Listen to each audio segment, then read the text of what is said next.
Picture this. It is the third day of rain, not drizzle. Not the kind of rain that makes staying indoors feel cozy because you know it will stop by afternoon. The kind of rain that has been falling with total commitment since 2 mornings ago and that shows, by every available atmospheric signal, no interest whatsoever in stopping. The sky is the specific gray of something that has made a decision and is not reconsidering. Your shelter is holding, barely, but holding. The hides stretched over the frame are doing their job, mostly, with the exception of one seam near the back left where water has found its opinion about the stitching, and is expressing that opinion in a steady thin stream that someone has redirected with a curved piece of bark into the ground outside rather than the sleeping area inside. Small victory. You take the wins you can find on day 3 of rain. But here is the situation. The fire is struggling, not out, not yet. But the wood you fed it 2 hours ago was damp. Not soaked through, but damp enough that it went on with a protest of hissing steam and thick smoke before it caught. And what it is producing now is less the confident, even burn of a well-fed fire, and more the anxious, uncertain flicker of a fire that is managing rather than thriving. The heat output is lower than it should be. The smoke is higher than anyone wants. And the pile of fuel you have been working through to maintain it is getting to the point where someone is going to have to make a decision about going out in the rain to find more, which is a decision that nobody is volunteering for with enthusiasm. The fire cannot go out. This is not a preference. This is a fact about the situation that everyone in the shelter understands with the clarity that comes from the alternatives being unambiguous. No fire means no warmth in wet cold that is already pushing the comfort threshold downward. No fire means no cooked food in a situation where food stores are being monitored carefully. No fire means no light as darkness comes, no predator deterrent at the camp perimeter, no ability to dry the clothing and hides that are wet from the rain and that, wet, are becoming a liability rather than an asset. No fire means the beginning of a cascade of problems that compound quickly and badly in exactly the conditions where compounding problems are hardest to address. Ancient humans knew all of this. Not abstractly, not theoretically, not from a wilderness survival manual. They knew it the way you know things that you have learned through direct experience in conditions where the lesson was non-negotiable. And the knowledge they had accumulated across generations of keeping fires alive in every weather condition the ancient world produced was sophisticated enough, specific enough, and practically effective enough that they solved this problem repeatedly across tens of thousands of years without a single piece of modern fire management technology. So here is the question that deserves a complete, properly examined answer. How did ancient humans keep fire going in the rain? Not in the abstract sense of what principles apply, but in the specific, practical, detailed sense of what they actually did. What fuel they used, how they found and processed it, how they managed their fire structures, how they transported and protected fire across distances, and what the accumulated knowledge base of ancient fire management actually consisted of when you examine it carefully. The answer is considerably more sophisticated than most people expect, and it starts before the rain even arrives. Start with fuel selection and fuel preparation, because this is where the foundation of wet weather fire management was laid, and because the popular image of ancient fire management, finding a stick, making it on fire, done, dramatically undersells the material knowledge involved. Ancient firekeepers understood the properties of different fuel types with a specificity that reflects generations of accumulated empirical knowledge about how different materials behaved under different conditions, including wet conditions. The moisture content of wood exists on a spectrum, and ancient firekeepers could assess that spectrum through touch, smell, weight, and the specific sounds different wood made when handled or struck together. Fully green wood, freshly cut from a living tree, contains so much bound moisture that getting it to sustain combustion requires either very high heat input from already established fire or processing that removes enough moisture to make it viable. Seasoned wood, dead wood that has been drying for an extended period, burns with far less energy cost and far more reliable heat output. Ancient firekeepers maintained stores of seasoned fuel specifically because seasoned wood performed reliably in conditions where fresh or damp wood would not. The management of fuel stores in anticipation of wet weather represents one of the most practically significant ancient fire management practices. Groups who maintained adequate seasoned fuel reserves going into extended rain periods had a fire management buffer that allowed them to sustain fire through the early days of rain using their dry reserves while managing the transition to wetter available fuel as reserves declined. Groups who had not maintained adequate reserves faced the immediate challenge of making wet fuel work from day one, which required a different and more demanding set of techniques. The sourcing of viable fuel during extended rain, when going out in the rain to collect wood was unavoidable, required knowing where to find wood that retained enough dryness to be useful despite the ambient wet conditions. The interior of fallen logs, protected from direct rain by the bark and outer wood layers, often retained workable dryness even during extended precipitation. The underside of dense canopy, beneath large conifers or or broad-leafed trees whose canopy intercepted most rain sometimes yielded fallen branches and twigs that were significantly less saturated than exposed ground material. Structural deadwood, standing dead trees, and large dead branches that were raised off the wet ground retained more useful moisture content than fallen wood in contact with saturated soil. Ancient fuel collectors knew these sources not because they had been taught a list of principles, but because they had collected fuel in wet conditions enough times to have built a practical map of where viable fuel was found when the obvious sources were compromised. The processing of damp fuel before it went on the fire was a practice that significantly extended the range of moisture content that ancient firekeepers could work with. Splitting wood, exposing the drier interior of pieces that were wet on the exterior surface, transformed marginally usable fuel into reliably usable fuel by removing the wet outer layer and working with the drier interior. Ancient firekeepers using stone or bone wedges to split larger pieces were doing something that improved their fuel's combustion characteristics, not just reducing its size. A split piece of wood with its dry interior exposed burns more reliably than the same piece unsplit, because the wet exterior no longer has to be driven off before the underlying material reaches combustion temperature. Thin shavings and fine splits created from damp wood also performed differently from thicker pieces of the same material. The surface area to volume ratio of thin material means that the heat required to drive off surface moisture and reach combustion temperature is applied to less material mass. Thin wet shavings catch and sustain flame much more readily than thick wet logs because each individual piece requires less energy to bring to combustion temperature. Ancient firekeepers processing damp wood into thin shavings and fine kindling were improving its wet weather performance through exactly this mechanism, without needing to understand the physics of why it worked. Animal-based fuels represent a category of fire management material that most discussions of ancient fire overlook, and that was critical for ancient groups in environments where wood was scarce or where extended rain made wood fuel unusable. Animal fat burns with remarkable heat output and reliability in conditions that defeat wood entirely. Fat does not absorb water, does not require pre-drying, and produces a flame of consistent quality regardless of ambient moisture conditions. Ancient firekeepers using rendered animal fat as primary or supplementary fuel during wet periods were accessing a fuel source that was weather independent in its combustion characteristics. Bone burns. This is information that surprises many people who think of bones as the ash residue of a fire rather than as a fuel source, but fat-rich bone, particularly the dense fat-permeated bones of the large animals that ancient hunters pursued, burns with meaningful heat output once the initial combustion is established. The marrow and fat content of large animal bones provided a fuel value that ancient firekeepers exploited specifically in conditions where wood fuel was compromised. Archaeological evidence from ancient sites in areas of low wood availability, open steppe environments where trees were sparse and the primary large animals were mammoths, horses, and bison, shows bone as the primary fuel for hearths. And the same knowledge that made bone fuel viable in low wood environments made it valuable in wet weather conditions where the wood that was available was difficult to use. Dried dung, specifically the dung of large herbivores, which retains combustible material from the plant matter the animal processed, is another ancient fuel source with wet weather relevance. Dung that has been dried and stored burns slowly and steadily, and the slow burning characteristics that make it less exciting as a primary fuel make it valuable as a fire maintenance material during periods when active management is difficult. Ancient firekeepers using stored dried dung to sustain overnight fires, or fires during periods when active tending was limited, were working with a fuel that, if kept dry in storage, performed consistently regardless of what the weather was doing. The structural management of the fire itself in wet conditions was as important as fuel selection, and the specific fire-building arrangements that ancient firekeepers used in rain conditions differed from their dry weather equivalents in ways that reflect sophisticated understanding of how weather conditions affect combustion dynamics. Rain falling directly onto a fire extracts heat and introduces moisture at the combustion interface, the specific location where fuel surface is meeting oxygen and heat to sustain the combustion reaction. Protecting this interface from direct rain contact was the structural challenge of wet weather fire management. By the way, if you want to go even deeper into the secret lives of ancient humans, I just launched a full course called The Secret Lives of Ancient Humans. 10 modules,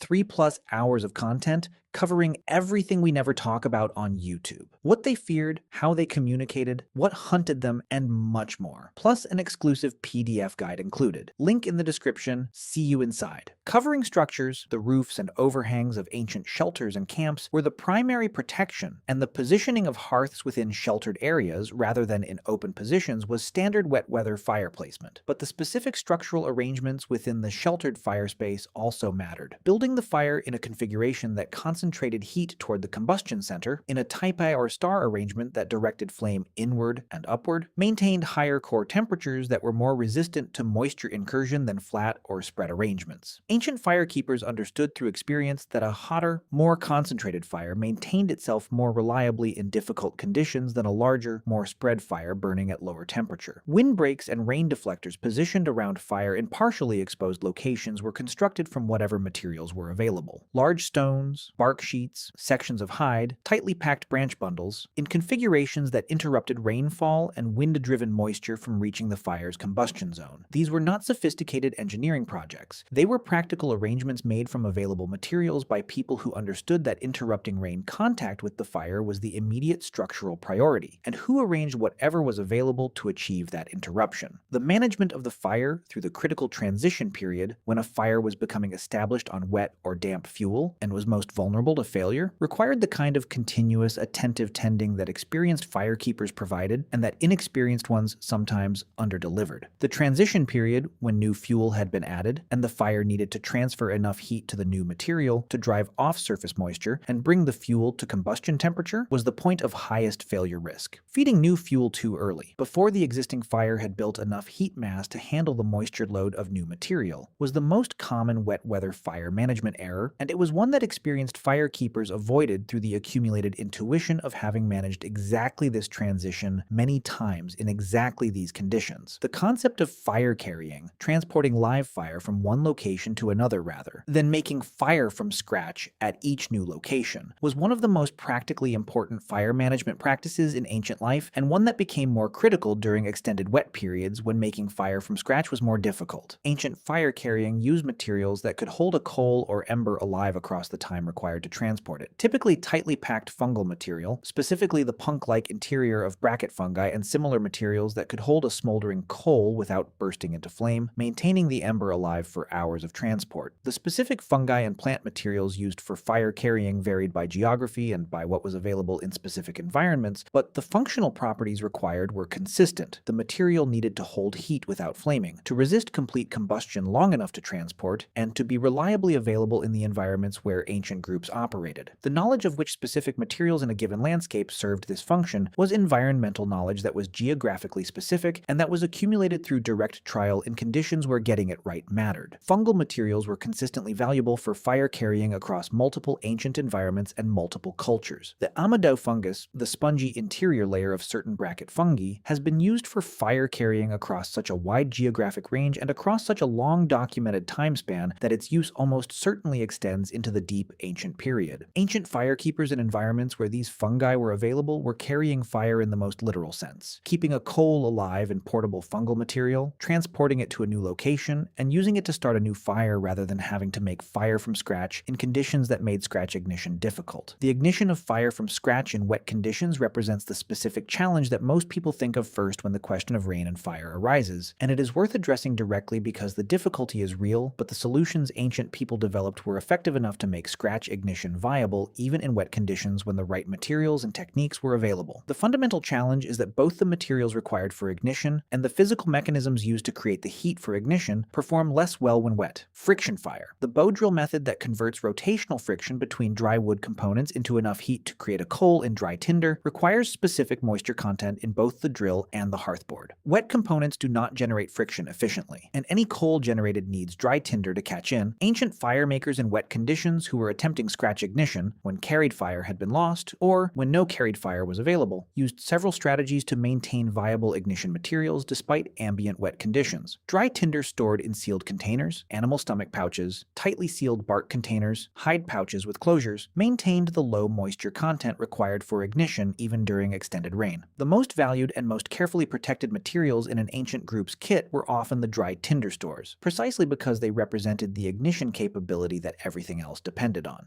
body heat as a drying mechanism was another resource that ancient fire makers used, keeping tinder and ignition materials close to the body, using the warmth and relative dryness of the body surface to maintain their viability even when the surrounding environment was saturated. Materials tucked against the skin, wrapped in layers of clothing where available, or held in the armpit during travel maintained a microclimate that was significantly drier than the ambient environment, and that could preserve ignition, viable moisture content in materials that would otherwise have become too wet to use. The social organization of fire management in ancient groups is a dimension that is easy to overlook, but that was fundamental to fire survival in extended wet periods. Fire was not managed by individuals operating independently, it was a group resource managed through collective responsibility, with specific individuals designated for fire-tending roles, and with the group's social structure supporting the continuity of fire maintenance across the full day-night cycle. The person tending fire during extended rain was performing a function that the group depended on collectively, and the social recognition and support for that function were part of what made it sustainable across multi-day rain events. The knowledge held by the most experienced firekeepers in ancient groups, the accumulated expertise of people who had managed fire through many seasons of wet weather in specific landscapes with specific available fuel types, was the most practically valuable knowledge in exactly the situations where fire was hardest to maintain. The elder who had kept fires alive through the worst rain events of the past 3 decades was not just a source of general wisdom. They were the person whose specific practical knowledge was the difference between the group managing and the group not managing in the 3rd day of sustained precipitation. This knowledge was transmitted not through formal instruction, but through the sustained proximity of learners to experienced practitioners during exactly the conditions that required the specialized knowledge. Young people learning fire management from experienced elders during extended rain events were learning wet weather technique in context, watching what materials were selected and why, how the fire structure was managed, when new fuel was added, and in what configuration, how the transition from stored dry fuel to damp available fuel was handled. The learning was embodied and contextual in ways that abstract instruction could not replicate. Fire was, for ancient humans, the technology that made every other technology and every other survival strategy viable. It was warmth, light, cooking, tool hardening, predator deterrence, and social center simultaneously. The threat that extended rain posed to fire was therefore not just a fire problem, it was a whole system vulnerability that ancient groups felt in every dimension of their survival simultaneously when fire management was failing. The fact that ancient humans kept their fires alive across tens of thousands of years of every weather condition the ancient world produced, through ice age winters, monsoon seasons, sustained coastal storms, and every other form of extended wet and cold that different ancient environments imposed, is not evidence of luck or of conditions being more forgiving than they were. It is evidence of a practical knowledge base that was sophisticated, specific, and effective, built from accumulated experience that went back further than any written record, and that was maintained in exactly the way that ancient knowledge was always maintained, in the minds and hands of people who had done it before, and who made sure the people who came after them knew how. The fire in the shelter on day 3 of the rain is still burning. Smaller than anyone would like, smokier than ideal, but burning, because the person tending it knows what they are doing, in the specific detailed practical way that ancient knowledge worked, not as theory, but as the lived expertise of someone who has kept fires alive in conditions exactly like this one,